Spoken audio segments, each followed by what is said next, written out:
Hey, salut la gang de Questions Auto, j'espère que vous allez bien. Je vous l'ai dit, j'ai plein de collaborateurs pour cette chaîne YouTube-là. Il y en a qui sont mes amis, il y en a qui sont des pros, il y en a qui sont des experts, puis il y en a qui sont tout ça. Puis aujourd'hui, on parle de pneus avec Anthony. Anthony, comment ça va? Oh, très bien, Mathieu, toi-même. Ben oui, ça fait longtemps qu'on s'est parlé. Ça faisait longtemps, devant une caméra encore plus. On revient à nos ressources, là, les pneus, bien sûr. Pour faire un petit peu d'histoire, là. Tuning 4x4, tuning performance. Hey, ça fait longtemps, on a travaillé ça, on était jeunes dans ce temps-là. Hein? On était jeunes, tu l'as dit. On a plus 20 ans. Allons-y avec le top 5 aujourd'hui. Anthony, tu le sais que j'aime ça parler de pneus, OK? C'est la grande saison qui s'en vient. Les gens sortent ça de leur cabanon, regardent s'ils sont encore bons, sont plus bons, on doit les changer. Puis j'aimerais ça avoir ton avis, avoir tes recommandations, avoir vraiment les pneus que tu préfères cette année. On y va en grandeur standard automobile. On va se garder le petit dernier pour les camions si tu veux. Mais là, vas-y, je te laisse aller. Parfait. C'est sûr qu'en premier lieu, on est allé avec les grandeurs qui sont populaires. Tu sais, les pneus, qu'est-ce qui est populaire maintenant? On a beaucoup de berlines sportives, 15, 16, 17 pouces, beaucoup moins. Pas dire pneus touring, c'est vraiment des pneus touring performance. J'étais allé avec, on avait dit top 5, je me suis réservé un top 4, je m'en excuse, j'ai joué un petit peu. Je vais vous dire pourquoi. C'est des pneus qui vont être quand même différents dans un versus l'autre, autrement dit. Pour commencer, la gamme Toyo. Toyo, pour moi, ça doit faire 15 ans, 20 ans, 30 ans qu'on en parle. Toyo, pour moi, c'est un pneu au niveau de l'évacuation de l'eau. Ça va tout le temps de l'être. OK. On regarde le produit ici. Les canaux longitudinaux, bien sûr. Évacuation avant-arrière de chaque côté. Les épaulements qui sont fermés. De plus en plus, je parlais de pneus performance, touring. Ça va nous permettre d'avoir quand même très bonne stabilité. Sentir la route, bien sûr. Des pneus qui sont des garanties kilométrage de plus en plus, même malgré la performance, qui vont être intéressantes. Remise postale. Anthony, tu me parles de garantie de kilométrage, OK? Oui. J'aimerais que tu m'expliques exactement. Donc, quand j'installe mes pneus, on prend mon kilométrage, je pars avec ça, je reviens 80 000 kg plus tard, je te dis que les pneus sont finis, puis ça passe comme ça? On va se comprendre, on va s'entendre, bien sûr. C'est sûr qu'il y a des choses à respecter, c'est comme dans tout, une garantie. On parle de garantie, les compagnies sont quand même très ouvertes. Nous, on va être le premier avec le client, on va en discuter, autrement dit, voir. Bien sûr, ça nous prend des preuves de rotation, de plus en plus, on entend parler. Rotation avant-arrière, on a des routes au Québec qui sont un petit peu à angle, et ainsi de suite. On connaît le tonneau de route, surtout ces temps-ci. Fait que preuve de rotation, alignement, on en parle, alignement sur un véhicule, très important, il va faire user le pneu. Vérification de pression. Tu sais, à partant, si on part avec facture d'installation, des installations au niveau des pneus, bien sûr, avec les millages enregistrés, les rotations, les alignements, pourquoi pas. Parfait. On va travailler après ça avec le client pour voir avec la compagnie qu'est-ce qu'on peut faire, bien sûr. Point très intéressant. On y va avec le deuxième. Écoute, j'aime bien celui-là parce que c'est encore un pneu qu'on connaît depuis un bout de temps, si tu veux. Parfait. Vas-y. Puis, tu sais, encore là, je reviens avec les vieux créneaux, puis ça va toujours être la même chose. On parlait d'évacuation d'eau. Toyo, Pirelli, pour moi, c'est quoi? C'est un pneu qui est rigide. Pirelli, rigidité. On parle souvent véhicule européen, monde d'origine, tu sais. Je peux me permettre, bon, Volkswagen, Audi, BM, Mercedes, ainsi de suite. Pirelli, c'est un pneu qui est, pour moi, plaisant à conduire. C'est un pneu qui a une bonne tenue de route, c'est sûr. Bon, ils sont dans la F1 un peu comme d'autres. Technologie très avancée, douceur de roulement, stabilité, millage. Un petit peu les mêmes choses. T'sais, les pneus changent d'un à l'autre, mais la base est là. T'sais. On parle de pneus où les blocs latéraux vont être décalés pour avoir une meilleure douceur de roulement, pas un roulement répétitif. Évacuation d'eau, kilométrage, absorption. Là, le modèle exact de celui-là, c'est parce qu'il existe plusieurs modèles en Pirelli. Oui, puis surtout juste dans cette gamme-là, dans le P7, il y a P7. Celui-là, c'est le P7 All Season. Donc, vraiment 4 saisons. Pour nous, c'est pas vraiment applicable parce qu'on est au Québec, pneus d'hiver, mais pour le reste, All Season. All season, tu veux durable aussi, habituellement, Oui. c'est assez intéressant. En plein ça. C'est vraiment un pneu polyvalent, toutes sortes de véhicules, bonne durabilité. Le troisième, celui-là qu'on a ici, écoute, non le moindre. et non le moindre, ça, là, on s'est fait critiquer pour certaines chroniques sur Nokian. On a vu justement Nokian qui a fait les nouvelles dernièrement. On se vante d'avoir les meilleurs pneus. On en vend, les clients sont satisfaits. Alors pourquoi pas en parler? Parce qu'ils sont un petit peu moins connus pour les pneus d'été. Bien sûr, tu sais, de plus en plus, les gens commencent à les connaître. Pneus d'hiver, Nokian, la réputation est faite. J'en reparle même pas, c'est pas le cas. La neige est en train de fondre. NTR 2.0, deuxième génération. Un pneu qui est qui a vraiment évolué. Même chose, berline sportive, donc, mais pas juste berline sportive, pour être installé sur véhicule de tous les jours. Fait vraiment dans des grandeurs. J'ai pas les chiffres de grandeur de tel à tel, mais ça se fait, c'est très, très, très global. On parle d'un pneu qui est pour moi un pneu similaire à un pneu performance de nos jeunes années.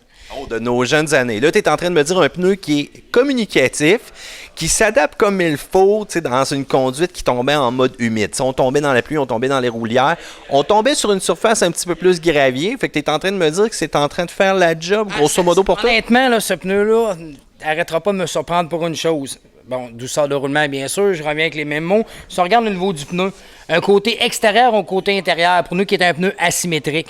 Ça complique pour les rotations un petit peu, ça? Non, pas tant que ça, parce que les pneus, si on arrête toujours des côtés extérieurs et des localisations de pneus, oui, je devrais dérimer. Okay. Mais maintenant, les compagnies, sinon, pour les moules, ça coûterait beaucoup trop cher. Quand on tombe dans des pneus d'ultra haute performance, oui, pneu côté gauche, droite, et ainsi de suite. Un pneu comme ça, non. On va aller avec rotation avant-arrière, puis il n'y a pas de problème de ce côté-là. Je regarde les blocs plus larges à l'épaulement. Okay. Stabilité. Le bloc ici va être complètement fermé. Tu sais, je parlais de pneus qui revenaient à nos styles de pneus. C'est un pneu passe-partout, mais ce qu'on cherchait dans notre jeune temps, toi et moi, d'avoir un pneu, bon, on voulait faire du millage, parce que ça coûtait des sous. On voulait mettre notre argent ailleurs que dans les pneus, bien sûr. Fait que, millage. Performance. La performance, ce pneu-là, comme je vous disais, va faire que bloc large avec un bon épaulement, continue, on rentre dans une courbe, maintien. Okay. C'est pas de vraiment un appui pour aller chercher un plaisir en virage. Tout de suite. On rentre, on y va avec, comme je dis, on parle pas d'un pneu de Formule 1, mais on parle d'un pneu à utilisation commune, mais qui a la même réaction, si on veut, bien adapté au véhicule. On rentre en courbe, on le sent tout de suite, le pneu se place. Évacuation sur l'eau. Un pneu qui est différent intérieur comme extérieur. Traction, sortie de virage. Fait que c'est un pneu qui, peu importe la situation, on va dire 360 degrés, en courbe, en accélération de côté, il va nous donner un rendement. C'est ce qui est intéressant avec un pneu comme ça. Ça, j'adore ça. Fait que là, ça, c'est vraiment la partie automobile. Tu me dis 4, c'est bon, c'est correct. Je te donne la note. Ah oui? Mon quatrième. On est en train de n'oublier un et non le moindre. Un bon point. GT radial. OK. Là, attends. GT radial, ça, là, c'est là que j'ai la question typique. Ouais, mais c'est un pneu chinois, ça. Alors, on s'entend, pneu chinois, c'est une façon de parler. Tu sais, tous ces pneus-là, trois quarts des pneus, ou à peu près, c'est fait dans des usines en Chine. Tout est fait. Nos vêtements, on s'entend, c'est fait. Mais il n'y a rien qui est manufacturé en Chine. Tu sais, ils ont des normes, des standards de qualité. Toutes ces compagnies sont des standards de qualité. Que ce soit un pneu Toyo, GT radial ou peu importe. Oui, certains pneus peuvent être faits là-bas, d'autres, beaucoup d'usines en Amérique du Nord, tu sais, tout dépendamment. C'est vraiment un pneu qui va être... C'est les anciens ingénieurs de Nokian, certains ne m'aimeront pas si je dis ça, mais c'est pas grave. Ne crée pas trop d'émotions. Quand même plusieurs années, bien sûr. Non, c'est un pneu qui a été développé avec des gens jeunes qui veulent. On a un style de pneu qui est beaucoup moins dispendieux. On a, tu sais, ils savent, cette compagnie ne veut pas aller chercher un marché de pneus Michelin, Pirelli, Toyo. Ont leur marché, mais font la job. On a des pneus dans tous les segments qui vont être autant pour monsieur, madame, tout le monde, performance, millage, camionnette. Le prix est intéressant. Les gens sont contents. Millage est bon. Okay. Pourquoi pas? Donc, ce petit GT Radial-là, ça, c'est le modèle vraiment Champiro qu'on a. On va être capable de... Le Touring AS qu'on appelle, qui est vraiment un pneu monsieur, madame, tout le monde. Donc, une ceinture qui est résistante, puis encore une fois, on va être capable de faire du millage en masse avec ça. En plein ça. Que de rendement, si mémoire est bonne, 80 000 km de mémoire. C'est sûr qu'il faut s'entendre quand même, mais normalement, en général. Parfait. Anthony, écoute, c'est 4 beaux pneus. Grosso modo, les prix, là, parce que c'est souvent une question de budget. Aussi, là, de moins un approximatif là, dans lequel il faut s'attendre de payer un pneu d'une dimension 15 et 16 pouces réguliers. Bien, comme je disais, au niveau des prix, c'est sûr que dépendamment, ça dépend toujours de chaque créneau. Ça ne peut pas dire une question piège, je veux dire, parce que GT Radial, exemple, parce qu'on était dans le GT Radial, moins dispendieux. J'irai pas avec des prix, mais avec des comparaisons. GT Radial va être toujours peut-être 30-40 $ de moins que les 3 autres produits qui sont ici, en partant, pour à peu près le même type de produit. Fait que dépendamment de ce que les gens vont rechercher. C'est sûr, par contre, que la qualité, le millage, quelqu'un qui veut de quoi de plus spécifique, bien, on va garder nos idées d'y aller avec soit le Nokian, le Pirelli ou bien le Toyo, bien sûr. Là. Mais je dirais que dans les 3 autres produits similaires, pneus similaires, les prix aussi. Remises postales, ces temps-ci, qui sont très agressifs chez les fabricants. Intéressant, Anthony. Donc là, j'en ai 4. Écoute, je t'avais dit 5. Parle-moi des gars de camion très rapidement en terminant. Excellent. En terminant, bien, c'est sûr que pneus camion, on a plusieurs. On voulait en nommer un, BF Goodrich, le le KO2. Tu sais, c'est un pneu qui, ça fait des années qu'il existe. Ils sont arrivés avec des nouveaux procédés avec le Kevlar à l'intérieur, l'absorption. C'est un pneu que ses preuves sont faites. Il travaille bien. Il y a l'icône pour la neige, bien sûr, 4 saisons. Puis, je vais faire une parenthèse vite faite, c'est un pneu 4 saisons homologué. Tu sais, un pneu comme ça, jamais je vais aller comparer un pneu 4 saisons camionnette homologué avec un vrai pneu d'hiver. C'est deux mondes, c'est incomparable. Ça fait la job, mais c'est pas un pneu d'hiver. Par contre, ces temps-ci, hors route, monsieur, madame, tout le monde vont vous rouler avec leur véhicule, veulent avoir un pneu plus agressif, un look, il va répondre. Okay. Côté douceur de roulement, c'est sûr que c'est un pneu all-terrain, mais c'est très bien. agressivité, je pense que tu pourrais nous en parler longuement. T'inquiète pas pour ça, mais je reviens même sur le point de l'hiver que tu parles. On a eu un hiver qui était froid, chaud, pluie, slush, neige. Écoute, moi, sérieusement, quand je l'ai roulé cet hiver, là, j'ai été aux anges, justement à cause de toutes ces conditions-là. On s'entend, je peux aller faire un rallye, par exemple, j'avais pas de clous sur le pneu. Non, puis, tu sais, tout dépendamment, on sait que les gens de Sainte-Brigitte ont eu quand même pas mal de neige.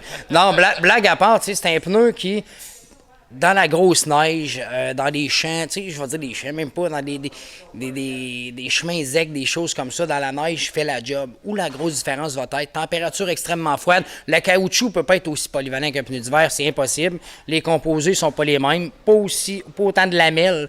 Tu sais, sur la glace, grosse différence, parce que l'attraction, on a des véhicules de plus en plus 4x4, appelez-les comme vous voulez, là, 4-wheel drive et peu importe. De plus en plus, on en a sur le marché. Équipé avec ce style de pneu-là, ça fait la job. Freinage. Freinage, c'est là que, tu sais, on a une masse, un véhicule qui est plus gros, on se méfie. Quelqu'un qui est à l'aise avec ça, qui est méfiant, un peu comme toi, ça y va, puis en masse, aucun problème avec ça. Puis moi, ce que j'aime, c'est on dégonfle un petit peu. On s'en va en territoire un peu boueux, puis on est capable d'aller chercher un peu plus de traction. Écoute, Anthony, super content que tu sois avec nous autres à Question Auto. Je pense qu'on a la chance de se reparler. Si les gens ont des questions, eh bien, vous commentez directement en bas ici dans la vidéo. Abonnez-vous à la chaîne. Puis si vous avez des questions vraiment typiquement pneus ou des idées de chronique, eh bien, n'hésitez pas.